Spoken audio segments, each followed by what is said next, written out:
Good evening learners.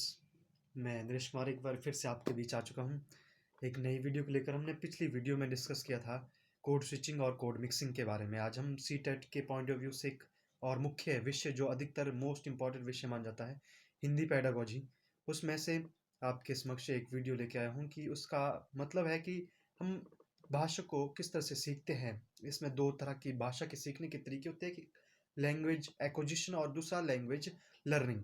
हम language acquisition कब करते हैं और लैंग्वेज लर्निंग किस तरह से करते हैं, हम इसके बारे में आइए शुरू करते हैं।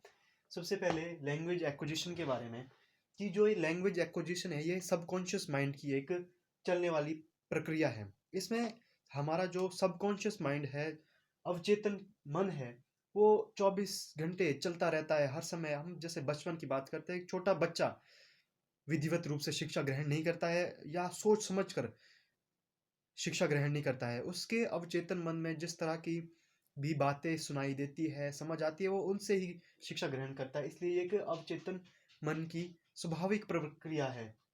दूसरा इसमें स्वाभाविक प्रक्रिया, ये क्या एक नेचुरल प्रोसेस है। एक छोटा बच्चा जब 2-3 साल का हो जाता है, वो अपने वातावरण से, जिस तरह का उसका परिवेश रहता है, वहां से चीज़ों को सीखने की कोशिश करता है। ये क्या सभी बच्चे जो साधारण बच्चे हैं, नॉर्मल बच्चे हैं, उनके लिए, उनकी सभी की ये कि स्वाभाविक प्रक्रिया रहती है कि वे अपने आसपास की जो भाषा बोली जा रही है, बोली जा रही है, उसको सीखे, उसका अर्जन करे। इसलिए भाषा अर्जन में ये सबसे महत्वपूर्ण बिंदु नजर आता है कि स्वाभाविक प्रक्रिया ये एक नेचुरल प्रोसेस है। और तीसरा अनौपचारिक प्रक्रिया, इनफॉर्मल प्रोसेस। इसमें क्या हम कोई विधिवत रूप से शिक्षा ग्रहण नहीं कर रहे हैं। ये एक्विजिशन में कि हम छोटा बच्चा जब 2-3 साल का है, वो कोई कॉलेज नहीं जा रहा है, यूनिवर्सिटी नहीं जा रहा है या कोई क्लासेस पास नहीं कर रहा है, वो नॉर्मल घर में बैठकर अपने आसपास के लोगों से जो उसके साथ बात कर रहे हैं, उनसे सीखने की कोशिश करता है।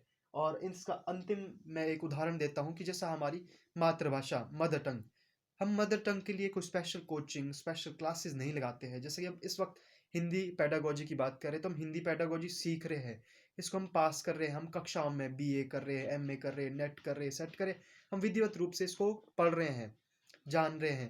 पर जो भाषा हम मातृभाषा को हम सीखते हैं, जो बोलियां हैं कोई भी, इसकी हम स्पेशल क्लासेस नहीं लगाते हैं। ये क्या एक्विजिशन के अंदर आने वाले सभी बिंदु हैं। अब हम लर्निंग की बात करते हैं, भाषा लैंग्वेज लर्निंग की बात करते हैं। जब हम लर्निंग की बात करते हैं, एक चेतन कॉन्शियस प्रक्रिया है। हमारा माइंड चाहता है कि हम उर्दू सीखे, हम फ्रेंच सीखे, हम जर्मन सीखे, हम इंग्लिश सीखे, हम हिंदी सीखें। हमारा क्या चेतन मन इस तरह की बात कर रहा है कि हमारा प्रक्रिया है चेतन प्रक्रिया, ये कॉन्शियस माइंड की। दूसरा नियमबद्ध प्रक्रिया, रूल बाउंड प्रोसेस।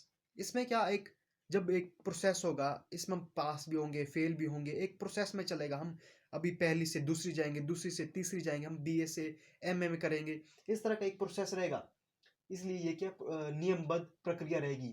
और उसके बाद औपचारिक, ये फॉर्मल प्रोसेस रहेगा। जब भी हम लैंग्वेज लर्निंग की बात करते हैं, तो वो एक फॉर्मल तरीके से हम स्कूल जाएंगे, वहाँ हम पढ़ेंगे, हम परीक्षा देंगे, हम पास होंगे, हम अगली कक्षा में जाएंगे। एक नॉर्मल विधि विधि रहती है। ये क्या एक फॉर्मल तरीका रहता है। मैं इसका आपको भी उदाहरण देता हूँ। जैसे हम यहाँ बात करते हैं हिंदी, हिंदी भाषा की इस समय बात करें हम हिंदी भाषा में, ये एक क्या नॉर्मल हम प्रयत्न कर रहे हैं, मैं भी किसी सीख रहा हूँ, मैं आपको सिखा रहा हूँ, इस तरह से चीज़ें क्या एक फॉर्मल तरीके से चलती रहती है। और इसमें बात कर सकते हैं हम दूसरी इंग्लिश भाषा की। जैसे हम इंग्लिश भाषा, इंग्लिश लैंग्वेज को हम सीखते हैं विधिवत रूप से, ये क्या एक लैंग्वेज लर्निंग के अंदर आ जाती है। आज हमने देखा कि लैंग्वेज एक्विजिशन क्या है। लैंग्वेज एक्विजिशन में कुछ बिंदु जैसे कि subconscious mind, natural process and informal process और हमारी मदर टंग, ये सभी बिंदु आते हैं। और लैंग्वेज लर्निंग में कॉन्शियस माइंड हमारा रूल